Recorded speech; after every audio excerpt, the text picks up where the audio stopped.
Hello everyone. कई लोग हैं जिनकी क्वेरीज़ रहती हैं कि मैम हम लोग जिस एरिया में रहते हैं वहाँ पर कौन से प्लांट्स जो ईडेबल हैं वो चल सकते हैं। तो देखिए, मैं हमेशा ही वो पौधे रिकमेंड करती रही हूँ जिन पौधों की हमारी किचन में ज़रूरत है या हमारी स्किन को ज़रूरत है या हमारे घर में उनका एक ऑरा बहुत पॉजिटिव रहता है। तो देखिए, अभी आप देख रहे हैं, एक तो मैं कन्फ्यूज़न दूर करूँगी सबके जिनके हैं। ये है दालचीनी, सॉरी तेज़पत्ता। तेज पत्ते की आप लीव्स देख लीजिए, पतली और लंबी रहती है। तो ये मैंने नर्सरी से ख़रीदा था। मैंने 700 रुपये में 3 पौधे ख़रीदे थे, जिसमें एक तो देखिए ये था तेज पत्ता, और ये है मिक्स स्पाइस या इसको बोलते हैं गरम मसाला प्लांट। इसकी लीव्स में बिल्कुल गरम मसाले जैसी खुशबू होती है और मैं पूरे साल इसकी पत्तियों को यूज़ करती हूँ। खाना बनाने में, तड़का लगाने में बहुत ही अच्छा टेस्ट आता है और बच्चे बहुत शौक़ से खाते हैं उन सब्जियों को। तो ये है एक पौधा, और ये है मेरा दालचीनी का पौधा।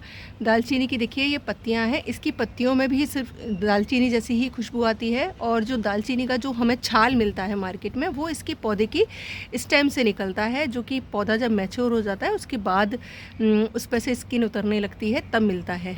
और इन पौधों को लगाए हुए पूरे मुझे 2 साल हो गए हैं और बहुत अच्छे से ग्रोथ कर रहे हैं हमारे यहाँ के एरिया में। सिर्फ कुछ जब डोरमेंसी का टाइम आता है तब ये सारे पत्ते झड़ जाते हैं। तो मैं क्या करती हूँ, इसके पत्ते जब झड़ने शुरू होते हैं मैं सारे पत्ते निकाल कर ड्राई करके अपने घर में रख लेती हूँ, जो कि मेरे यहाँ पूरे साल काम आते हैं और पौधा ग्रोथ करता रहता है। तो इन तीनों ही प्लांट्स को आप नॉर्थ इंडिया में उगा सकते हैं। वेल ड्रेन सॉइल का जैसे पूछते हैं कि मैम सॉइल कैसी बनाएं, क्योंकि मेरे यहाँ की मिट्टी जो है चिकनी है। तो मैंने आप लोगों के साथ इसका शेयरिंग का वीडियो शेयर किया था इसका, कि मैंने कैसे पॉट फिल किया है और कैसे लगाया। बहुत ही बढ़िया ग्रोथ थी इसकी। लेकिन देखिए, मैंने गलत टाइम पर इसका प्रूनिंग किया था, तो इसका जो ऊपर का स्टेम है वो एकदम से डाईबैक में चला गया था, बट प्रे की भगवान से तो बच गया। तो ये पौधे आपके यहाँ बहुत ही तीनों अच्छे से चल सकते हैं अगर आप नॉर्थ इंडिया में रह रहे हैं, जैविक तरीके से गार्डनिंग कर रहे हैं, नेचुरल तरीके से गार्डनिंग कर रहे हैं। तो ये तीनों पौधे बहुत अच्छे से ग्रोथ करेंगे। बहुत सारे लोगों की क्वेरी होती है कि मैम हमारे एरिया में ये मिलते नहीं हैं। तो देखिए, मैं जहाँ से लाती हूँ वहाँ पौधे थोड़े कॉस्टली होते हैं, लेकिन मेरा जो पर्सनल एक्सपीरियंस रहा है कि वहाँ से लिए हुए पौधों की ग्रोथ बहुत अच्छी होती है। सर्वाइवल के चांसेस 99.99% होते हैं। पौधा जाता नहीं है ईज़िली, आप अगर बहुत बड़ी मिस्टेक नहीं करते हैं।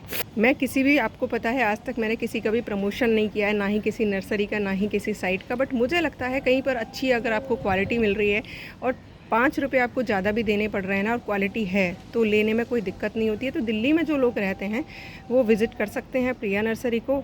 कॉस्टली हैं, पहले ही बोलते रही हूँ, वहाँ कॉस्टली हैं पौधे, लेकिन क्वालिटी भी है।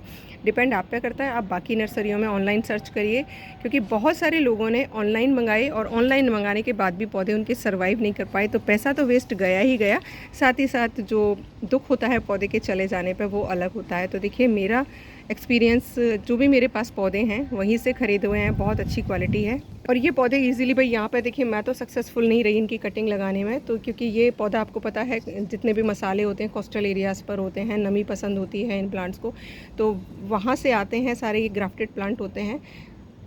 आपको मैं ऑनलाइन आप सर्च करिएगा, मुझे लगता है कि लोकल नर्सरी वालों को अगर आप बोलना शुरू करेंगे ना, तो वो डेफ़िनेटली आपको मंगा कर देंगे। आप एक ग्रुप बनाइए 30-40 प्लांट्स का, उनको ऑर्डर दीजिए सारे लोग मिलकर, तो मुझे लगता है वो आपको जहाँ पर भी ये मिलते होंगे मंगा कर आपको दे देंगे।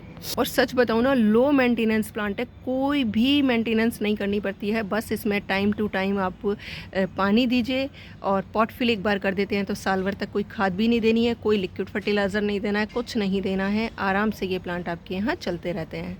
और ये प्लांट ऐसे हैं जिनके पत्ते को भी आप अगर यूज़ करते हैं ना, तो आपको गरम मसाले की ज़रूरत ही नहीं पड़ेगी, क्योंकि दालचीनी हो गया या तेज पत्ता हो गया या वो गरम मसाले वाला प्लांट हो गया, तीनों के पत्ते बहुत ही शानदार वर्क करते हैं सब्जी के टेस्ट को बढ़ाने के लिए। और मेरा तो मोटिव ही ये है कि टेरिस पे वो ज़्यादा से ज़्यादा प्लांट हम लगाए हैं जिनको हम खाने में यूज़ कर सकते हो या जिनकी मेडिसिनल वैल्यूज़ हो। तो ये पौधे अगर मिलते हैं तो ट्राई करिएगा, डेफिनेटली गार्डन में लगाइएगा अगर मिल जाते हैं। और कन्फ्यूज़न तो बिल्कुल मत रखिएगा। देखिए, ये है दालचीनी का पत्ता, और ये देखिए ये है तेज पत्ता। देखिए, लंबा और पतला होता है। और ये है जिसे हम गरम मसाला या मिक्स स्पाइस कहते हैं, उसका पत्ता। तो देखिए, तीनों पत्ते मैंने आपको दिखा दिए हैं। कन्फ्यूज़ बिल्कुल मत होइएगा, क्योंकि बहुत सारे लोग हैं जो कि दालचीनी के पौधे को भी तेज पत्ता बोल कर ही सेल करते हैं। तो आई होप इन्फॉर्मेशन पसंद आई होगी तो शेयरिंग करिएगा, पौधा खरीदने की कोशिश करिएगा। नॉर्थ इंडिया में बहुत अच्छे से ये प्लांट चल जाता है। Thank you for watching. Sharing ज़रूर करिएगा अगर पसंद आया है तो।